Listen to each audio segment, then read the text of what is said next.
السلام علیکم ورحمۃ اللہ وبرکاتہ۔ استقبال ہے آپ تمام لوگوں کا اردو کوچنگ سینٹر پر۔ آج ہم اس ویڈیو میں آپ تمام لوگوں کو قرآن پڑھنا سکھائیں گے۔ اگر آپ چاہتے ہیں قرآن پڑھنا سیکھنا تو آپ سے ریکویسٹ ہے آپ میرے ساتھ ویڈیو میں بنے رہیں۔ ویڈیو شروع کرنے سے پہلے آپ سے ایک چھوٹی سی ریکویسٹ ہے، اگر آپ اس چینل پر پہلی بار آئے ہیں تو پلیز چینل کو سبسکرائب کر دیں اور ساتھ ہی ساتھ آل بیل آئیکن بٹن یعنی گھنٹی کو بھی دبا دیں تاکہ جب بھی میں ویڈیوز اپلوڈ کروں اس کی نوٹیفیکیشن سب سے پہلے آپ تک پہنچے، اور ساتھ ہی ساتھ ویڈیو کو شیئر کرنا نہ بھولیں۔ دوستو، قرآن ایک ایسی کتاب ہے جس کا پڑھنا بھی ثواب، جس کا سننا بھی ثواب، جو اس کو پڑھتا اس کو دیکھنا بھی ثواب۔ اس لیے آپ اس نیت سے بھی ویڈیو کو ضرور دیکھیں تاکہ آپ سنیں گے تو آپ کو ثواب ملے گا۔ ثواب سمجھ کر ویڈیو کو ضرور دیکھیں۔ چلیے بغیر کسی دیری کے اب ہم سبق شروع کرتے ہیں۔ اعوذ باللہ من الشیطان الرجیم، بسم اللہ الرحمن الرحیم۔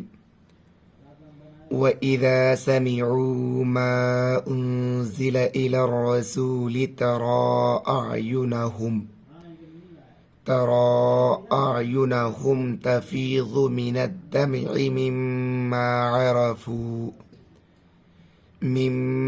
عَرَفُوا مِنَ الْحَقِّ يَقُولُونَ رَبَّنَا آمَنَّا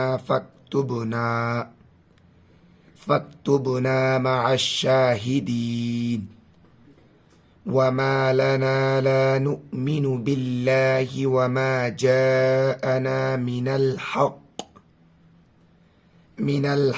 ونطمع أن يدخلنا ربنا مع القوم الصالحين فأثابهم الله بما قالوا جنات تجري من تحتها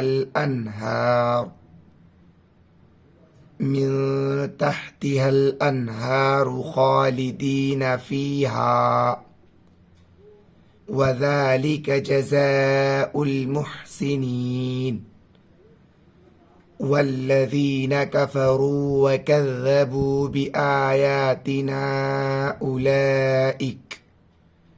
أولئك أصحاب الجحيم يا أيها الذين آمنوا لا تحرموا طيبات ما أحل الله لكم ولا تعتدوا إن الله لا يحب المعتدين وكلوا مما رزقكم الله حلالا طيبا واتقوا الله الذي أنتم به مؤمنون لا يؤاخذكم الله باللغو في أيمانكم ولكن يؤاخذكم بما عقدتم الأيمان فكفارته إطعام 10 مساكين من أوسط ما تطعمون أهليكم أو كسوتهم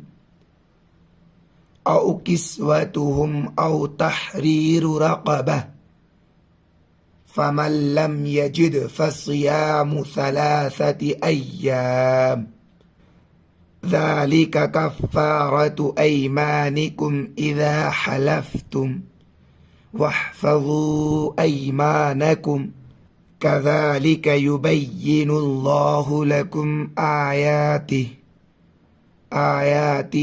لعلكم تشكرون۔ ویڈیو آپ کو کیسا لگا کومنٹ باکس میں اپنی رائے ضرور دیں۔ ویڈیو کو لائک نہیں کی تو پلیز لائک کر دیں، چینل کو سبسکرائب نہیں کی تو پلیز سبسکرائب کر دیں۔ آج کی ویڈیو میں بس اتنا ہی، انشاءاللہ ملتے ہیں پھر اگلی ویڈیو میں۔